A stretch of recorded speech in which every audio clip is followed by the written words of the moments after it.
Bonjour à tous et bienvenue pour ce nouveau numéro de l'après-match dans Rouge et Blanc. Alors aujourd'hui, je suis seul avec Valentin pour ce nouveau numéro. On va revenir ensemble sur la victoire du Stade de Reims contre le Gazélec Ajaccio, 2 buts à zéro. Donc des buts inscrits par Charbonnier et par Greg Kay. Alors bonjour Valentin. Salut Benjamin, bonjour à tous. Alors, qu'est-ce que tu as pensé toi de cette nouvelle victoire de nos Rouges et Blancs avec cette fois-ci des attaquants qui marquent? Alors oui, voilà, c'est la bonne nouvelle, c'est des attaquants qui marquent. Donc ça, c'était très important, ne serait-ce que pour la confiance. Gaëtan Charbonnier, il a su profiter d'une erreur d'Elana, donc ça nous permet d'ouvrir le score. Et ensuite, Greg Jolinquet qui marque. Alors pour le petit détail, quand il est rentré, j'étais sûr qu'il allait marquer. J'ai dit à tout le monde autour que c'était Kay qui mettrait le deuxième but. Et voilà, j'ai eu un peu de chance et ça s'est produit. Un vrai devin. Ouais, c'est C'est un sûr que peu ça. c'est une bonne nouvelle d'avoir nos attaquants qui marquent. On s'était un petit peu inquiété, tout le monde s'était un petit peu inquiété au mois d'août. Michel Derzakarian l'avait indiqué, il avait dit que les attaquants allaient marquer. C'est chose faite. Voilà, beaucoup d'opportunisme pour Charbonnier, beaucoup de précision et d'aisance technique pour Greg Kay. On va revenir sur ce match. Alors le but de Charbonnier, je l'ai revisionné plusieurs fois. C'est quand même un but un peu gag, hein, tout le monde le décrit comme ça. Mais je tenais quand même à souligner le bon déplacement et la bonne vision de Charbonnier quand même sur ce but. Parce que même si la relance d'Elana n'est pas top top, il faut quand même aller récupérer le ballon et la mettre au fond, hein.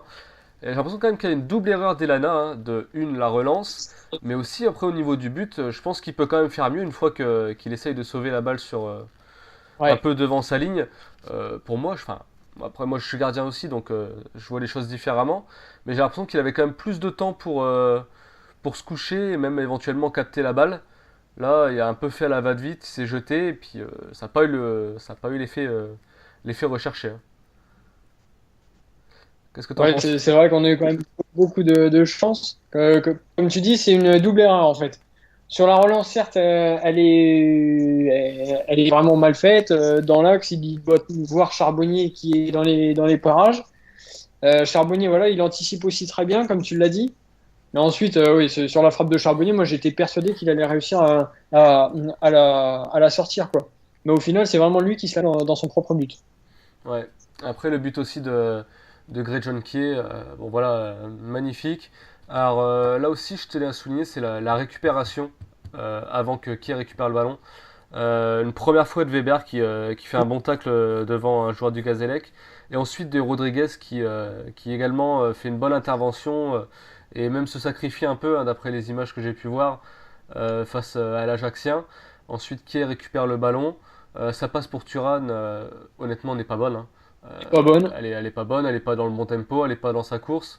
Mais après, voilà, il faut quand même apprécier. Il faut voir que Kié fait vraiment l'appel. C'est lui qui va vers Thuram pour venir réclamer le ballon. Il récupère le ballon, il dribble un joueur et après il met Lana à terre. Voilà, tout en technique et en maîtrise. C'est vraiment un but d'attaquant. C'est le genre de but et le genre de choses qu'on attend de Greg Kay devant le but.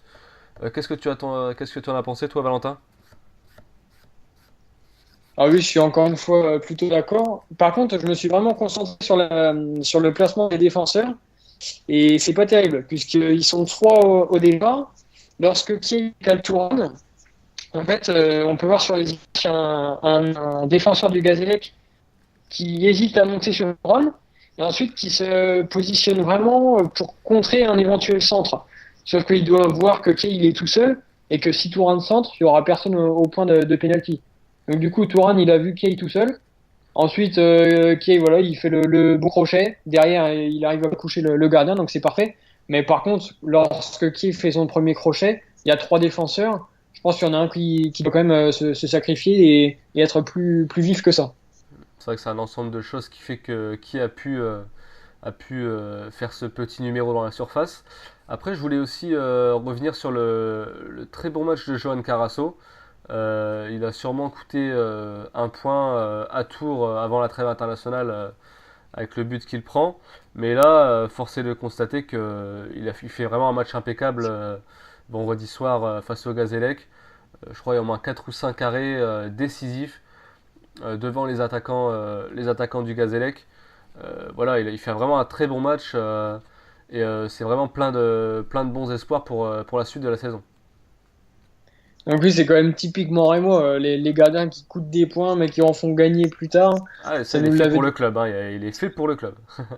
C'est exactement ça. Ça nous le faisait avec Kossi, avec Placide.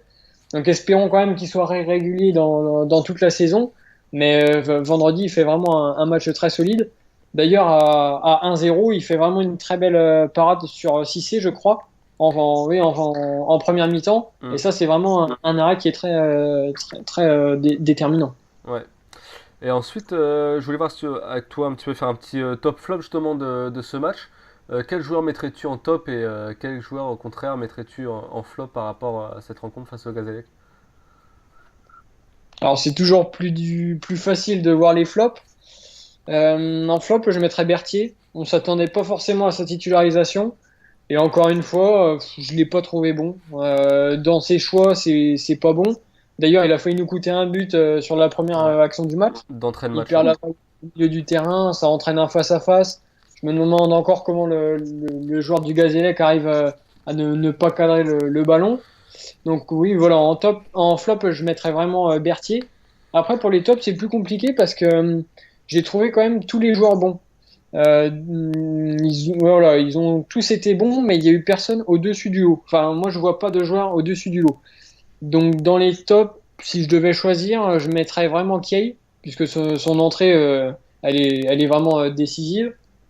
Mais dans les titulaires, je vois pas vraiment de top. Je sais pas si toi, tu en vois. Après, Carasso, forcément, a vu de son match. Carasso, exact. Moi, je mettrais une petite pièce sur le milieu de terrain que je trouvais vraiment très bon et très en forme vendredi. Daniel Santa Cruz, Hugo Rodriguez qui ont fait un très bon match. Et même un petit peu plus sur Danielson qui, je trouve, pour une fois, a eu très peu de déchets dans son jeu. C'est quelque chose que j'ai vraiment observé par rapport à ce match-là. Je l'ai vu perdre très peu de ballons. Ses relances étaient souvent précises dans les pieds. Il a su simplifier peut-être un petit peu plus aussi, faire beaucoup moins de transversales, etc. Mais voilà, beaucoup plus de précision et d'assurance dans ses passes par rapport à ce qu'on a pu voir les matchs précédents.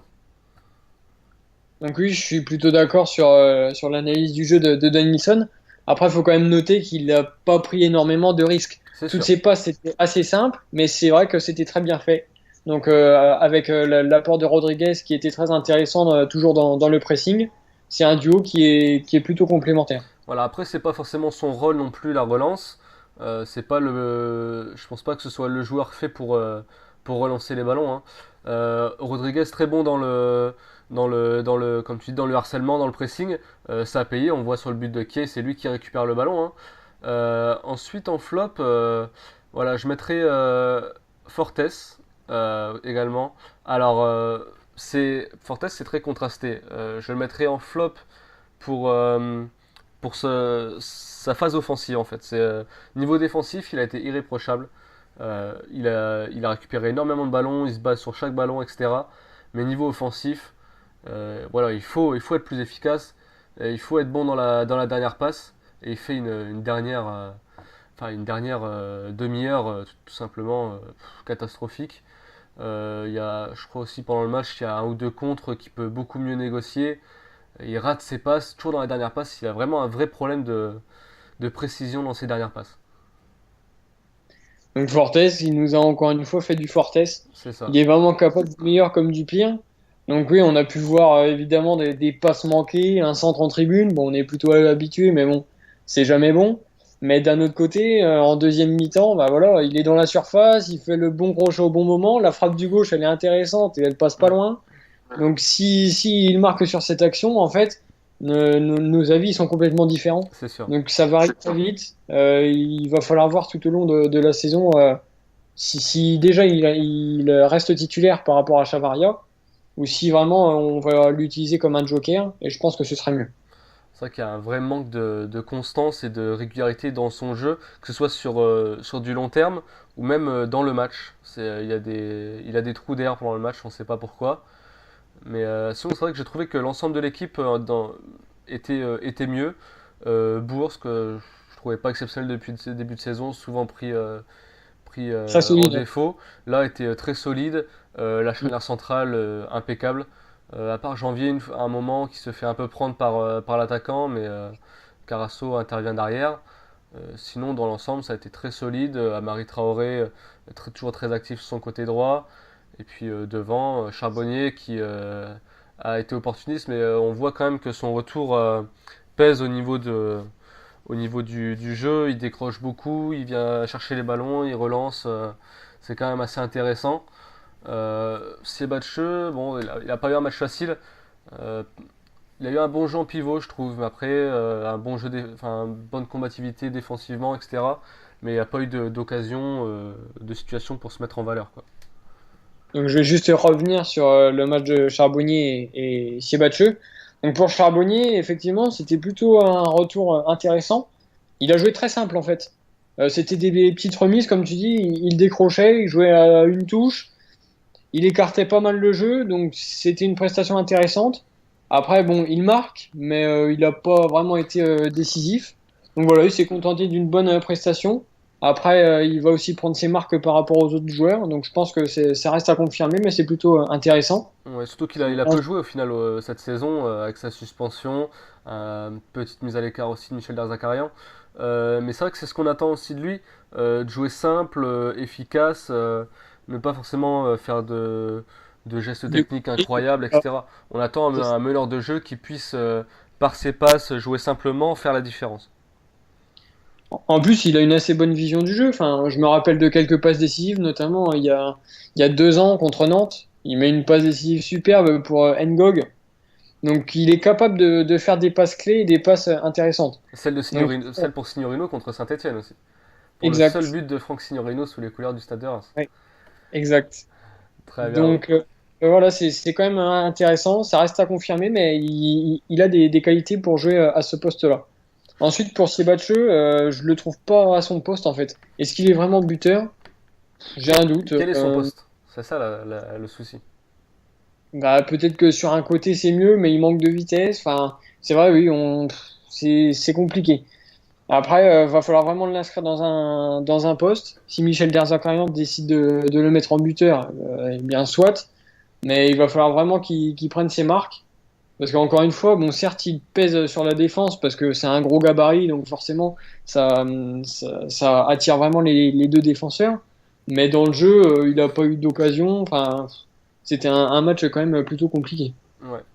Alors moi je voulais aussi revenir sur quelque chose que j'ai beaucoup aimé, c'est l'attitude de Michel Derzakarian à la fin du match.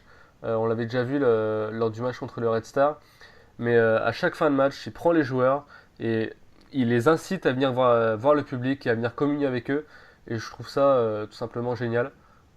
Je sais pas ce que tu en penses, mais voilà, c'est quelqu'un on sent il veut avoir le soutien du public, il en a besoin et voilà, il donne pour recevoir, entre guillemets. Alors justement, j'en ai parlé la semaine dernière dans l'émission Sport Club sur RJR.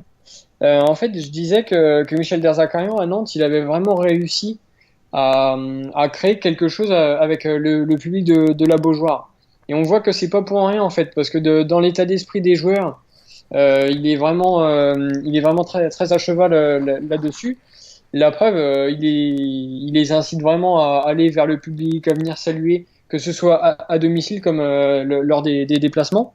Donc ça, c'est quelque chose de très intéressant. Et on voyait à Nantes qu'il avait vraiment l'appui de tout le public. Et je pense que c'est ce qu'il cherche encore une fois au stade, quoi. Ouais. Alors maintenant, on va passer au match, au prochain match contre Sochaux. Donc ça va être un match pas évident, hein, contre un adversaire qui peut prétendre à la montée également. Donc Sochaux, on rappelle, est actuellement quatrième avant le match de Strasbourg lundi. C'est aussi une des seules équipes invaincues euh, avec Strasbourg justement.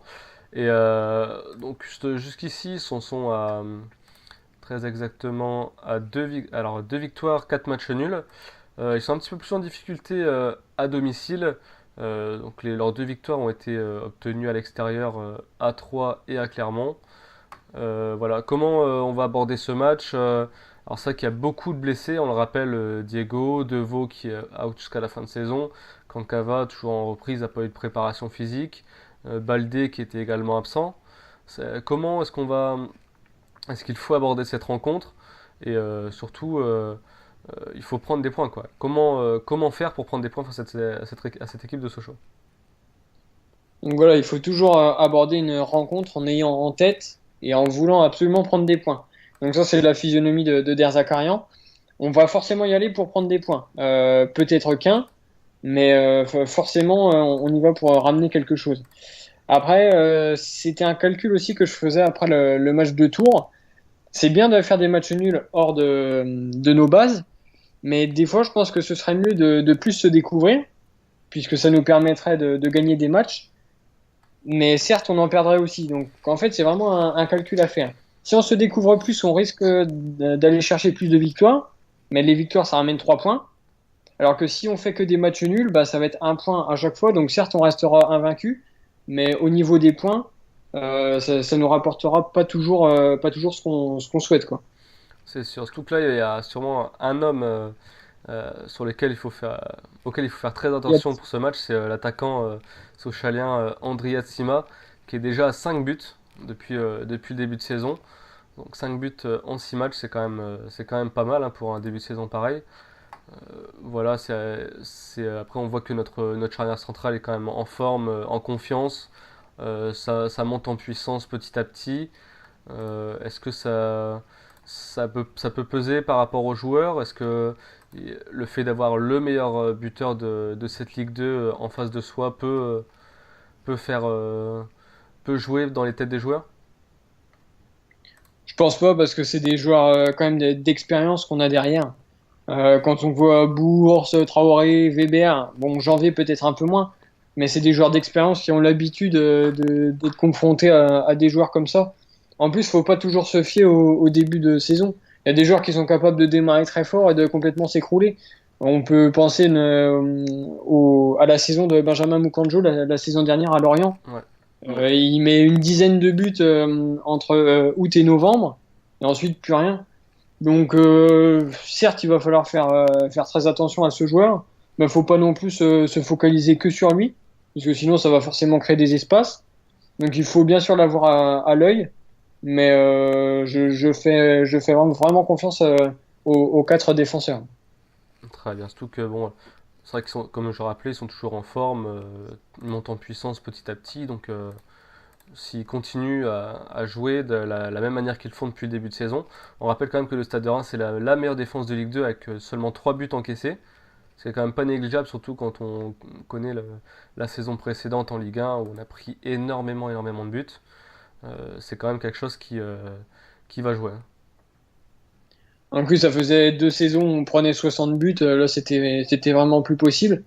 Donc, avec Der Zakarian, on pouvait déjà s'attendre à vraiment une belle rigueur défensive.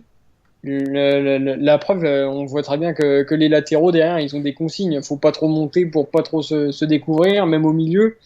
Donc ça, tactiquement, on se doutait qu'on prendrait pas énormément de buts. Après, ce qui était plus inquiétant, c'était de pouvoir concrétiser nos occasions. Mais bon, si les attaquants sont petit à petit mis en confiance, ça peut être très, très bien pour nous. Le fait déjà qu'ils aient marqué ce week-end va leur permettre, je pense, de prendre confiance et d'être plus efficace par la suite. Je pense de toute façon. Donc très bien, donc on a fait le tour Ça a été un petit peu plus rapide cette fois-ci, étant donné qu'on n'est que deux. Je voulais juste, avant de terminer, féliciter la réserve du Stade de Reims qui s'est imposée 2-0 face à Saint-Louis ce week-end. Également les féminines qui, pour leur premier match 2D2, ont été obtenir un match nul un partout à Boulogne. Il faut quand même le souligner. Exactement. Et également, parce que j'ai vu ça passer sur Twitter tout à l'heure, euh, par rapport à l'arbitrage face au Gazélec avec une femme au sifflet. Honnêtement, j'ai trouvé qu'elle faisait un bien meilleur boulot que beaucoup de ses compères masculins et que je pense que si on en avait plus comme ça en Ligue 2 et même en Ligue 1, eh ben, ce serait pas plus mal. Exactement. Alors, concernant l'arbitrage, je vais en toucher deux mots. C'est vrai que ça m'a surpris puisque j'ai déjà vu pas mal de matchs de foot, mais j'ai pas le souvenir d'avoir vu un arbitre féminin au sifflet. Donc, je pense que c'est très bien pour ce sport, qui est plus de féminine dans le sport. On voit que le foot féminin se développe, donc c'est aussi intéressant de mettre des femmes le football des hommes. En plus, son arbitrage, comme tu l'as dit, était très bien. Il n'y a pas eu d'erreur flagrante. Non. Donc ça, c'est quelque chose qu'il faut plutôt continuer de développer. Ouais, c'est quelque chose à encourager, je pense. Ouais, merci Exactement. Valentin, on va rester là pour aujourd'hui et ce nouveau numéro de l'après-match dans Rouge et Blanc. Donc je te remercie, Merci je à te toi. souhaite une très bonne journée, une très bonne soirée et à bientôt pour un nouveau numéro de l'après-match dans Rouge et Blanc. Bonne soirée. Bonne soirée à tous. Au revoir.